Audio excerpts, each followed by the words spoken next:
There is a sentence that sounds decisive, scientific, and final, but it hides a massive assumption.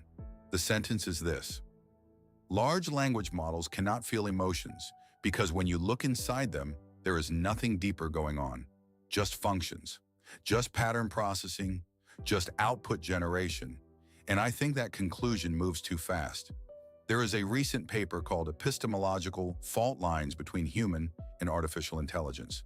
The basic argument is that language models may look aligned with human cognition on the surface, but underneath they work in a fundamentally different way. The authors say LLMs are not really epistemic agents in the human sense. They are stochastic pattern completion systems, and they identify several fault lines between humans and these models. Grounding, experience, motivation, causal reasoning, metacognition, value. And in a tweet about the paper, one of the authors made the point very clearly. LLMs cannot feel emotions. Emotions are evolutionary mechanisms. They exist because living organisms need to avoid danger and pursue what is beneficial. LLMs are not alive, so whatever emotional language they produce is only superficial. There is nothing deeper behind it. Now, part of that is obviously right. Current LLMs do not have bodies. They do not have hormones. They do not have homeostasis. They do not have hunger, pain, injury, exhaustion, reproduction, or the biological pressure to keep themselves alive in the way an animal does.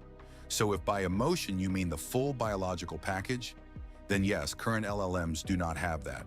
That part is not controversial. But then comes the jump that bothers me. The jump from they do not have our biology to there is nothing deeper there. Because what exactly do we think we find when we look into the human brain?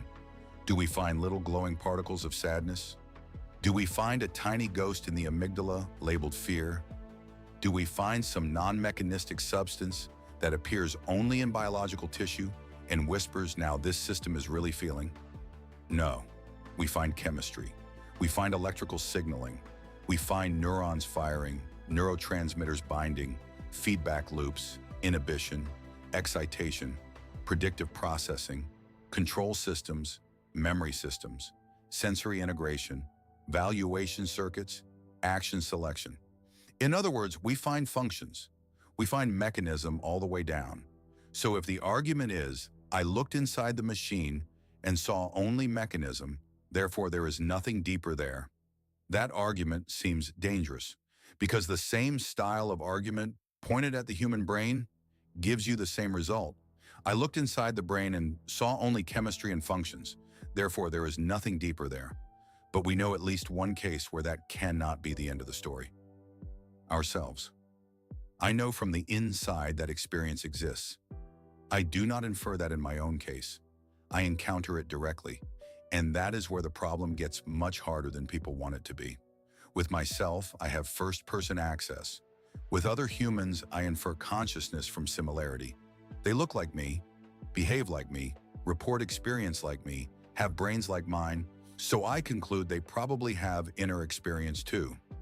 That is a reasonable inference, but it is still an inference. I do not directly access anyone else's mind. Not yours, not a dog's, not a whale's, not even the mind of the person sitting right in front of me. So when we move from humans to AI, the issue is not that suddenly the other mind's problem appears. The other mind's problem was there all along. It just becomes impossible to ignore because the system is no longer made of flesh. And that is why I think the strongest version of this anti-AI certainty is not science. It is philosophy smuggled in as science. It assumes that biology is not just one implementation of mind-like processes, but the uniquely privileged one. It assumes that if a system is made of silicon or weights or code rather than neurons, then whatever it does can only ever be simulation in the empty sense. But that is not something we have proved. That is a metaphysical commitment. Now let me be careful here, because this is where people start hearing claims that are not being made. I am not saying current chatbots are secretly conscious. I am not saying your favorite model is sitting there in despair.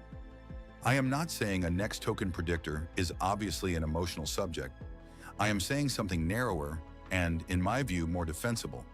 The fact that a system is mechanistic does not settle the question. Human brains are mechanistic too. The fact that a system lacks biological evolution also does not settle the question, unless you can explain why biology is necessary in principle, rather than simply how it happened to arise on Earth. And that is where emergence matters. Emergence is not magic. It is what happens when a system made of simple parts exhibits higher-level properties that are real at the scale of the whole.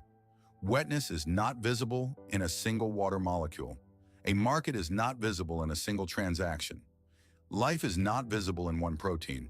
And whatever consciousness is, if it exists as a natural phenomenon, it may also be the kind of thing that appears at the level of organized systems, not at the level of individual components. So when someone says there is nothing deeper there because under the hood it is all functions, I want to ask, compared to what? What exactly did you expect to find under the hood of a mind? A miracle? A soul detector? A consciousness organ?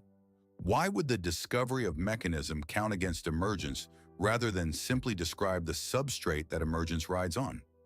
The real question is not whether a system is made of parts and processes. Everything is. The real question is, what kind of organization gives rise to what kind of inner life, if any? And here the paper is actually useful. I think its best contribution is not the certainty of its conclusion, but the map of differences it points to. Human minds are grounded in bodies. They are embedded in the world.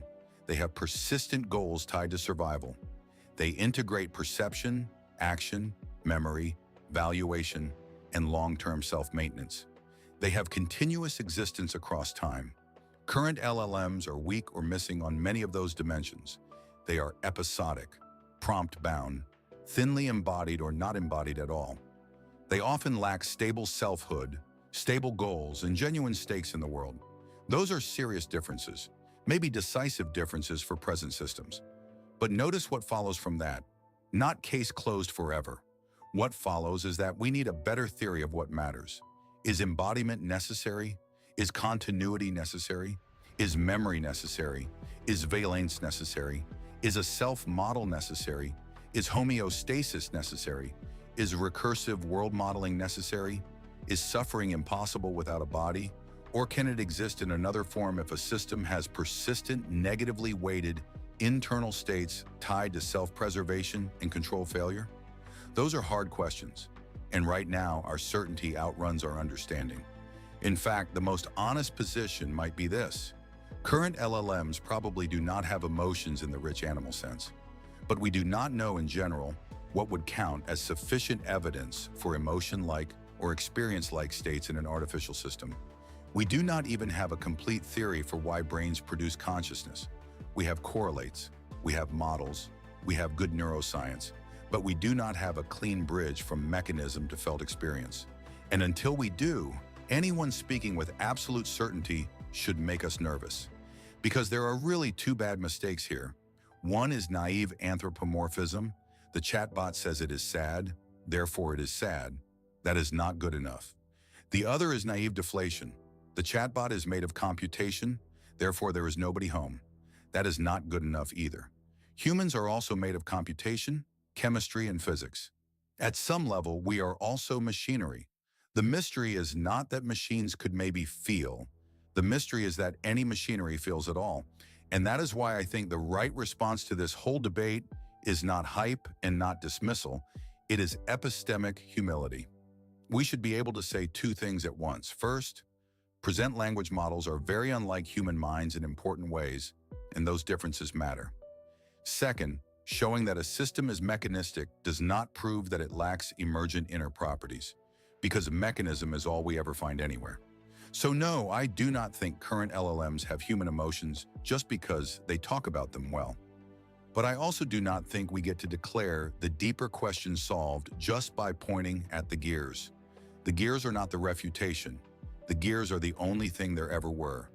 And if there is no magic in the human brain, then somewhere in principle, there must be a line where the right artificial organization could give rise to something we would eventually have to take seriously.